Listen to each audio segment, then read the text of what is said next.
Well, good morning everyone. Look, this morning I'm going to be providing an update in relation to the gas outage that we've seen right across the Central West area. Firstly, I want to acknowledge those that are present here this morning, and we'll be hearing from each of them very shortly. Bob Noble, the Superintendent of the Police here in the local area. We've also got Mayor Robert Taylor, who's actually going to be representing the mayors of Lithgow and Oberon here this morning as well. We have Adam Watson, who is the CEO of APA, and we've got Craig Ferrugia from Jemena. There's no doubt that over the past number of days it's been very challenging here right across our local communities. But I've also been in constant contact with both APA and Jemena about the progress that has been made in this local area. And I want to thank them for the work that they are continuing to do and the work that they are doing here in the local area. I know that both companies have brought in additional resources to ensure that we can actually see this situation being rectified as quickly as possible. And when we started a number of days ago, we had 20,000 customers that had no connection to gas. We also know that over the past few days in Bathurst, there has been Make Safe as the first step, and then they've been going around turning gas back on to houses and businesses across the area. As of today, 50% of houses that have gas supply are turned back on here in the local area. That has been important because it means that the hospital, nursing homes, those that are vulnerable, supporting Meals on Wheels have all got now access to gas. And over the coming days, we will continue to see more properties, more businesses coming online. In Lithgow, we've got about 75% of the Lithgow community that has now been made safe. So we've had about 40 RFS volunteers that were on the ground yesterday turning off gas at each of those residences. What we will see today is all of Wallerawang should be made safe by the end of the day. I also want to acknowledge, and APA and Jemena will talk about this very shortly, but to ensure that we get gas supply back into the communities of Lithgow, Wallerawang and Oberon, there is a tanker that is going to be coming into the local area, and that's going to be supplying gas to the wider community sooner rather than later. In Oberon, we've been able to ensure that that community has been made safe. We're also seeing that the community has got gas that is being supplied to the local hospital, to the nursing home, but also to those members of the community that are vulnerable.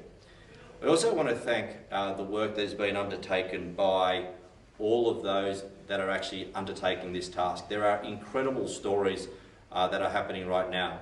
The New South Wales Government has put the support of a number of agencies on the ground to be able to assist both APA and Jemena. We've got the RFS, we've got the SES, we've got Ambulance New South Wales, we've got the police, we've got Resilience. A whole host of agencies are lending their support, putting volunteers, boots on the ground to be able to assist the communities right now during this difficult time.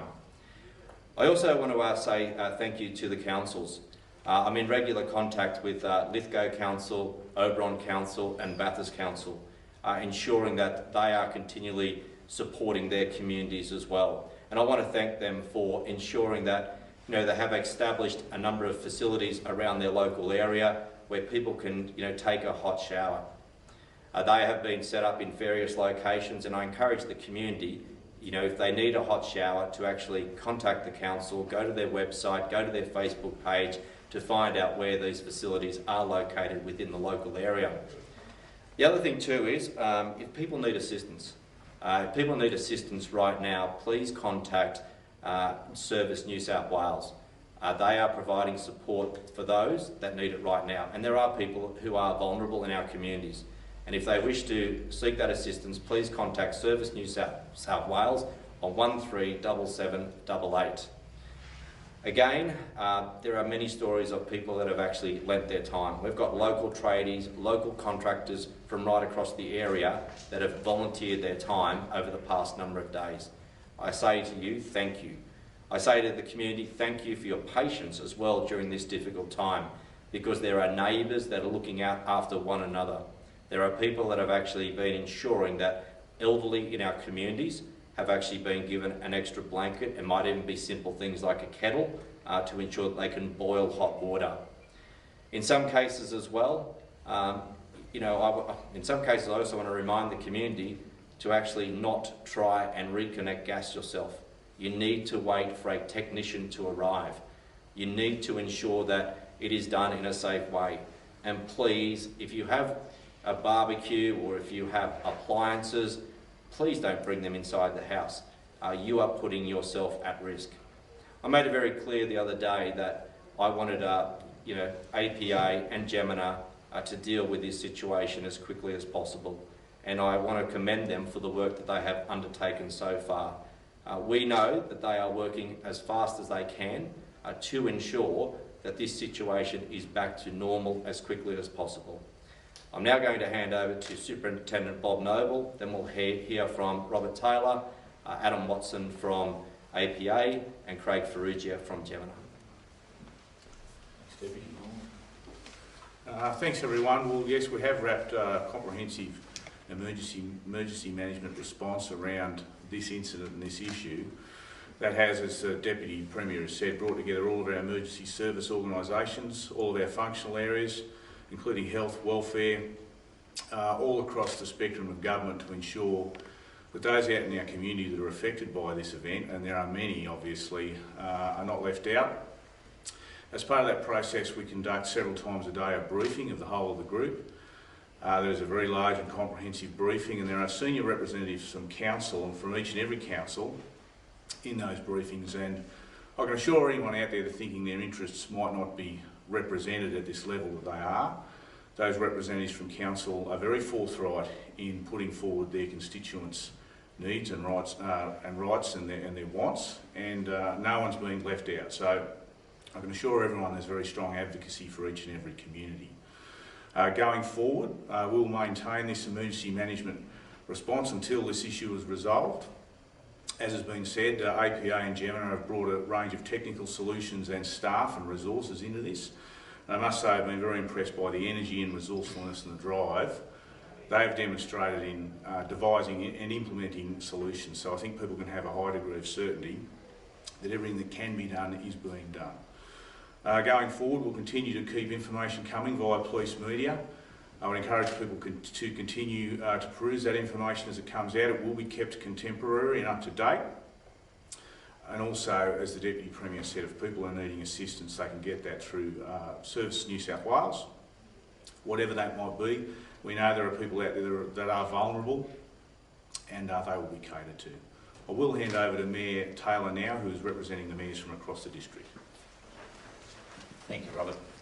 Yes, look, on behalf of the mayors, especially over in Lithgow, I'd like to thank everyone that's come together, especially all the agencies and APA and Jemena to put this, this has been unprecedented. This has never happened in this area before, and to think that the community has come together the way they have, especially through all the regions and all the LTAs, and it's just wonderful to think that we can combine to put, what's been a traumatic sort of a few days into perspective and get it up and running and get it back on deck the way we're going. I'd like to take a big shout out to all the councillors that have, from all the regions that have got together and helped out, and especially those tradies out there. I rented a few there yesterday, and they're out there on the ground getting everything and making sure everyone's safe. I'd also like to endorse the words of the Deputy Premier and Bob. Please check on your neighbour, check on the community, make sure that everyone's safe and well, and through that, I think we should get through this pretty well. Okay. I believe that CBD's in the process of being up and running, and that hopes to be up and running by 48 hours. So once again, thanks to everyone and all the agencies. Thank you, Robert, and thank you everyone for taking the time. It has been a really positive show of support from the various communities and from all the people involved, and a big thank you from the APA team for the incredible support that we've had from what is truly a very unusual event caused by the floods. I do want to just thank, importantly, the communities at Bathurst, Wallerawong, at Oberon and Lithgow. It's been an incredible effort by everyone involved, and in particular the councillors and the mayors that have been involved in as well. A big shout out to Deputy Premier Toole, He's been very supportive of us in doing everything that he can to support the acceleration of the efforts that we've undertaken.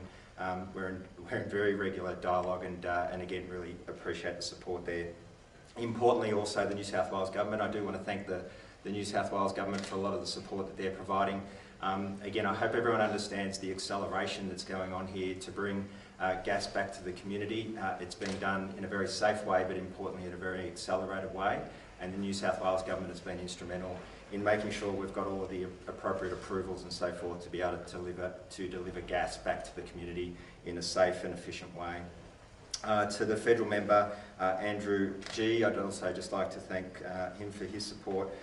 Very importantly, the local emergency management committee has been outstanding, and the level of collaboration and support has been just first class. To the New South Wales Police, to the New South Wales Fire and Rescue, I've already mentioned the councils and the community volunteers. There's been so many community volunteers which we would all like to thank. The partnership between Jemena and APA has been incredibly strong, and again just want to echo the comments from the Deputy Premier around the collaboration that's undergoing between the two organisations to bring this back to the community as quickly as we can. At an APA level, we've got hundreds of people dedicated to this. We've got over 100 engineers working on temporary and permanent solutions. We've allocated many gas fitters and electricians to the project to support Jemena, for example, in the reconnections as well. So just a big shout out to both the Jemena and APA teams for their significant efforts. At APA, our priorities is ensuring that we restore gas to the communities, which is obvious, but it's obviously it's a very detailed and complex process, and we've made very good progress over the last couple of days. Just a reminder that this has been an issue caused by the floods, effectively impacting a pipeline that runs underneath the Macquarie River, and we were able to restore gas connections to Bathurst first, effectively because of the way that the gas was flowing upstream. So by being able to safely disconnect the gas pipeline, we were able to reconnect the gas that was flowing upstream through Bathurst, which was why we're able to reconnect them very quickly.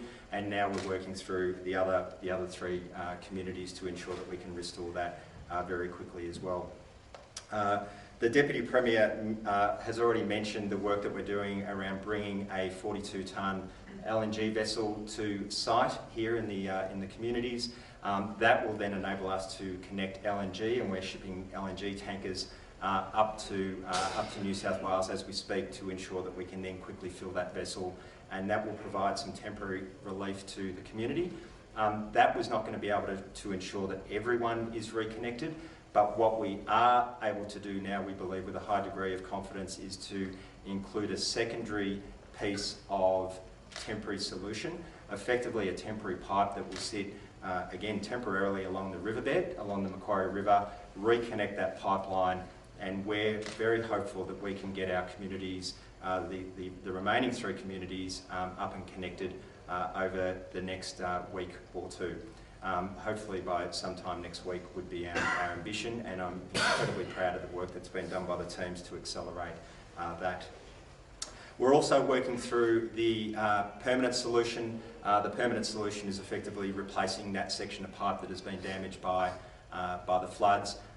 That has been a significant task as well, but importantly we've procured all of the equipment.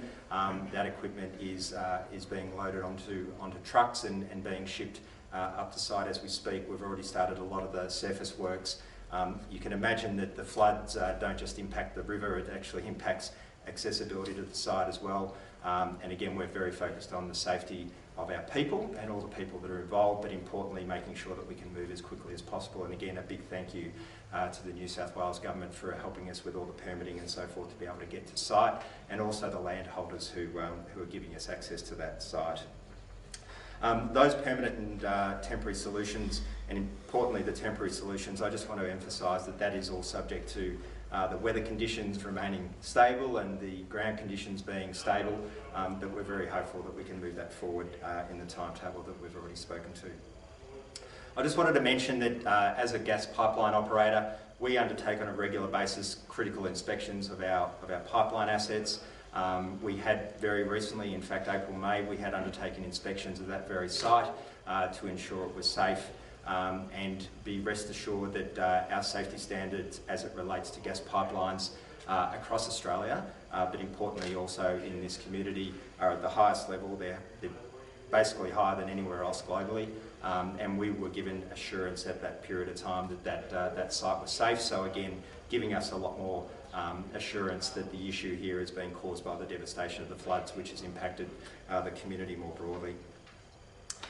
If I just talk about our primary focus, it's all about restoring gas, working in partnership with Jemena to restore gas as quickly as we can. The other thing that we are doing though is that we're spending a lot of time with the local councils, with the mayors, making sure that we are providing the appropriate community support as well. And it's been again a very strong collaborative effort to work in partnership with the councils and the communities to ensure that APA will do its bit to support the communities. Again, primary focus is about restoring gas, but also just ensuring that we're giving the appropriate community support in these challenging times.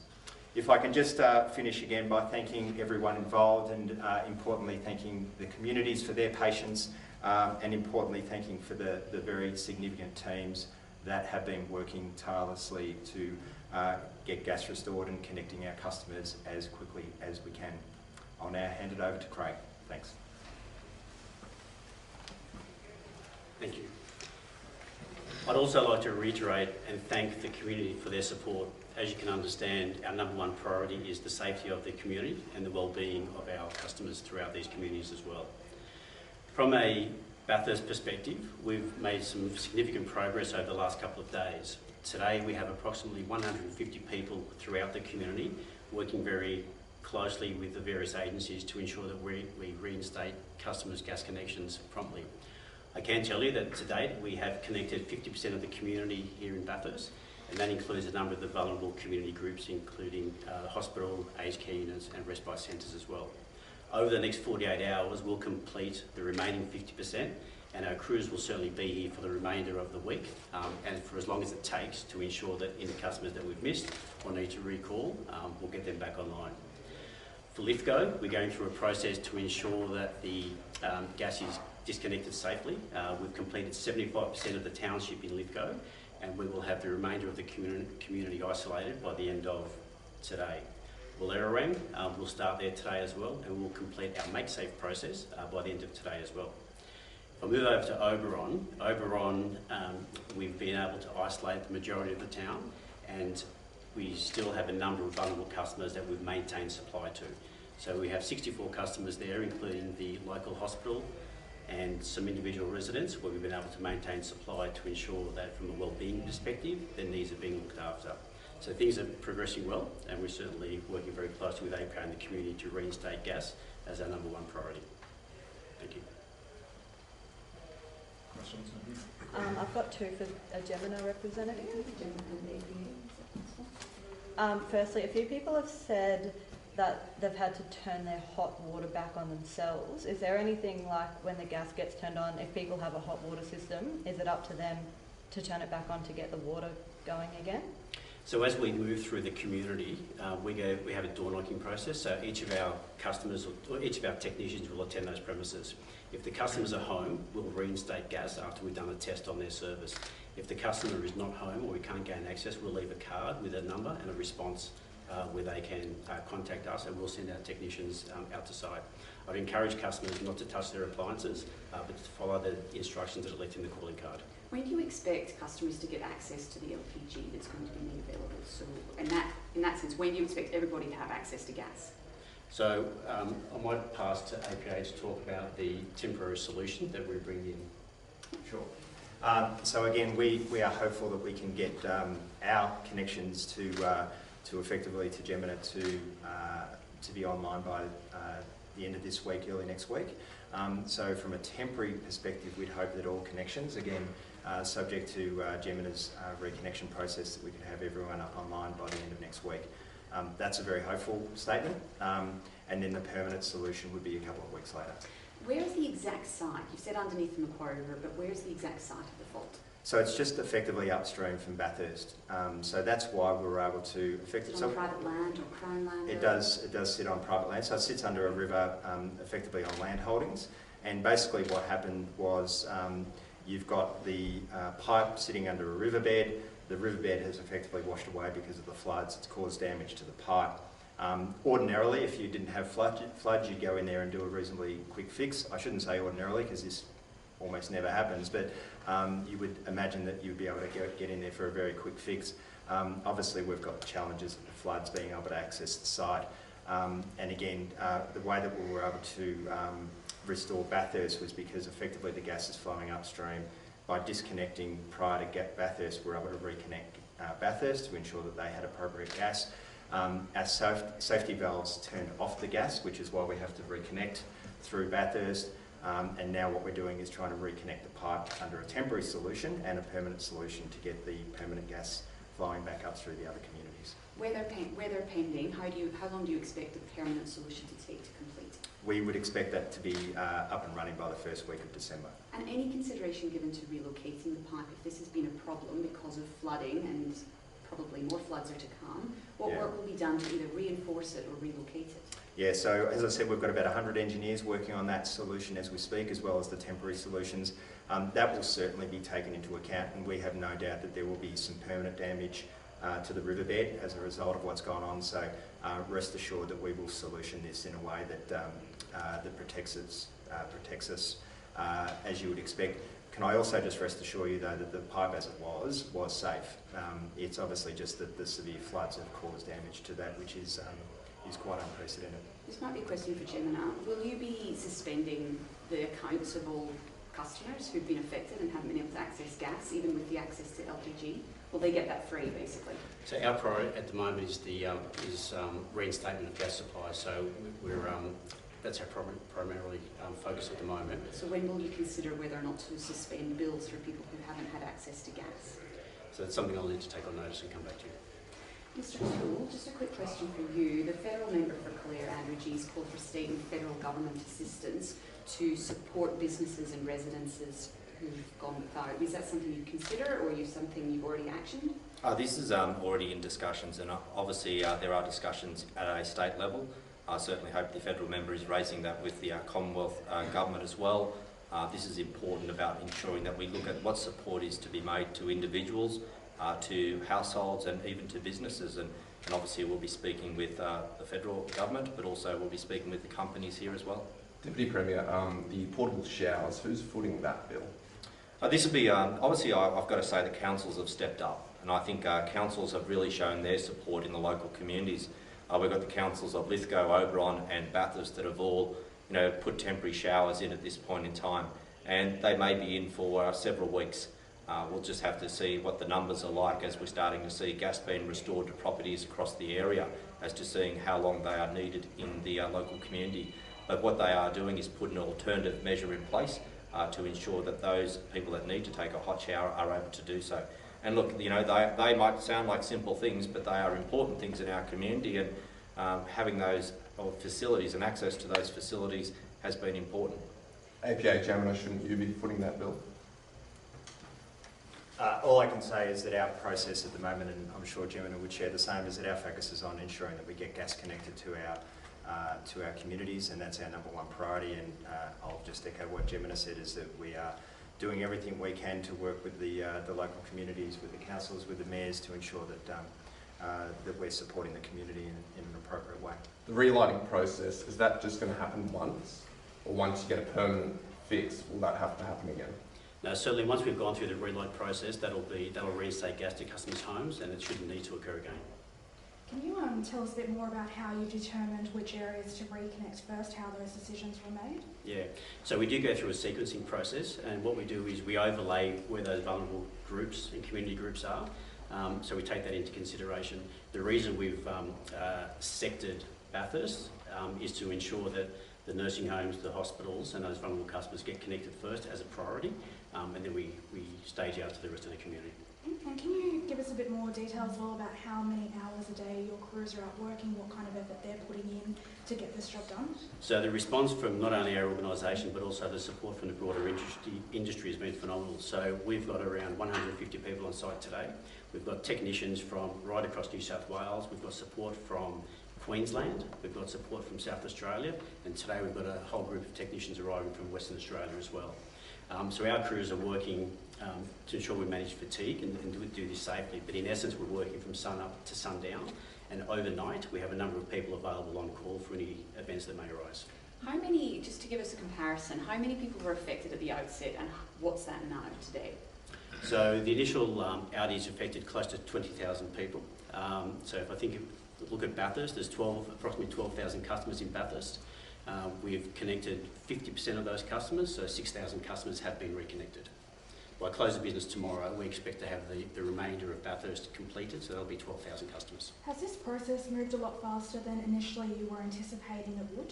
Yeah, definitely. So when the event first took place, we weren't really sure what we're dealing with to begin with. And as the various groups have come together, we've certainly been able to refine our plans, refine our response to it, which has certainly enabled us to quickly, safely and effectively move quicker than we initially anticipated.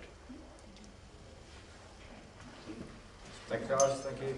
Okay, thank you.